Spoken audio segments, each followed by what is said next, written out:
In a previous session, we discussed a relation between the Young's modulus, bulk modulus, and the Poisson's ratio. In this discussion, we will be discussing about the relation Young's modulus, bulk modulus, and the rigidity modulus.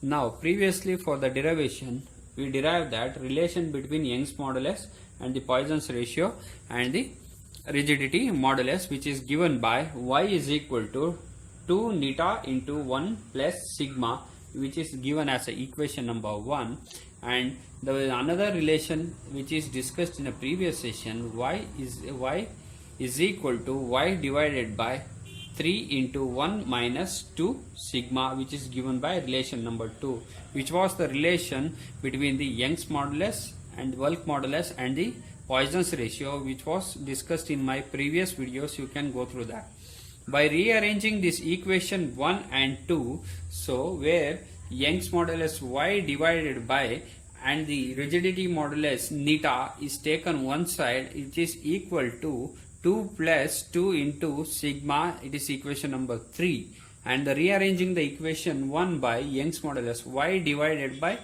3k, which is equal to 1 minus 2 sigma, which is given by equation number 4.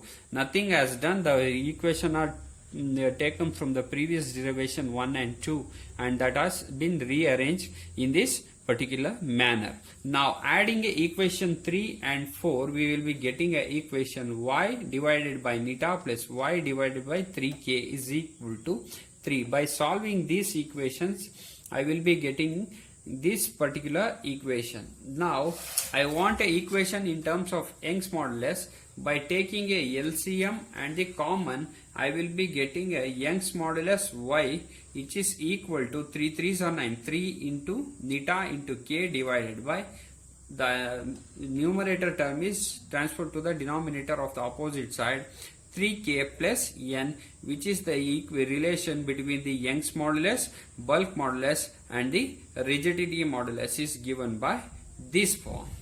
Now the relation between we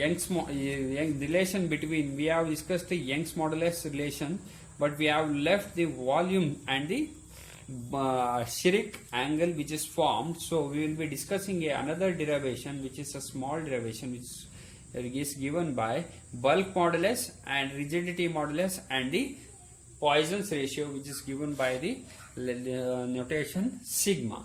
So similarly, in the previous derivation, how we took a two derived equation of Young's modulus, rigidity modulus, and the Poisson's ratio, and Young's modulus and the bulk modulus and the Poisson's ratio. Thus two equations are taken first. We know that y is equal to 2n into 1 plus sigma, and y is equal to 3k into 1 minus 2 sigma. It is given equation 2.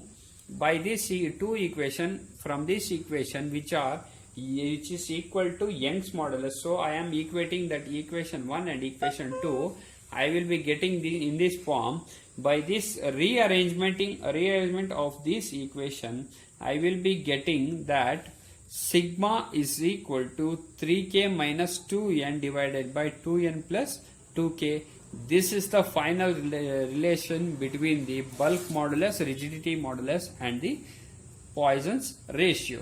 Now, at the final topic of this session, which is nothing but what is the limitation for the Poisson's ratio, sigma. We know that this equation, that 2n plus sigma is equal to 2k into 1 minus 2 sigma, which is rearranged. We got some relation for that. I am considering that relation which are equating this.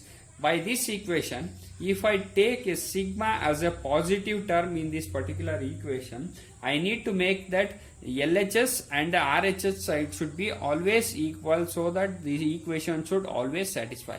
If I take the positive value at a sigma, means Poisson's ratio is a positive value in this particular equation, the sigma can take the value of this particular equation in this side. It can take the value of half, so that it should be equal to 0, so that LHS and RHS should get equated to the 0.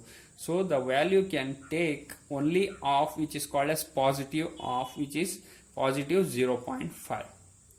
If the sigma value is negative, which is can't be positive, means the ratio of the ratio of the lateral strain coefficient to the longitudinal strain coefficient.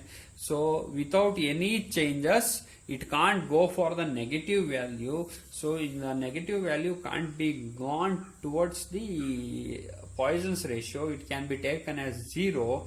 Any Poisson's ratio value will be getting in a calculation purpose. It will be, of course, from 0 to positive 0.5. It will be always in between 0 to 0.5. This is the limitation for the Poisson's ratio.